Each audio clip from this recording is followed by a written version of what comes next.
Hello everyone, আজকে আমি আপনাদের আমের চাচাতো ভাই জামের উপকারিতা এবং অপকারিতা সম্পর্কে জানাবো। আপনারা অনেকেই হয়তো ভাবতে পারেন যে অসময়ে আমি জাম কোথায় পেলাম। ভিডিওটি আমার ফোনে অনেক আগে থেকেই ছিল, তো ভাবলাম আপনাদের সাথে এখন শেয়ার করি। তো চলুন জানা যাক জামের উপকারিতা সম্পর্কে। ডায়াবেটিস নিয়ন্ত্রণে সহায়ক, হজম শক্তি বাড়ায়, রক্ত স্বল্পতা কমাতে সাহায্য করে, রোগ প্রতিরোধ ক্ষমতা বাড়ায়, ত্বক ও চুলের জন্য উপকারী, হৃদযন্ত্র ভালো রাখে এবং ওজন নিয়ন্ত্রণে সহায়ক। এছাড়াও আরও অন্যান্য উপকারিতা রয়েছে যেটি আমার জানা নেই। চলুন এবার জেনে আসি জামের অপকারিতা সম্পর্কে।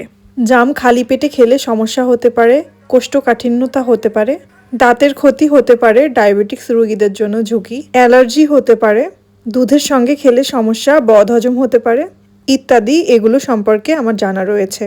তো আপনারা কে কে জাম খেতে পছন্দ করেন অবশ্যই কমেন্ট করে জানাবেন, এবং আমার ভিডিওগুলো ভালো লাগলে অবশ্যই লাইক, কমেন্ট, শেয়ার করে দিবেন। শেয়ার করতে ভুলবেন না কিন্তু।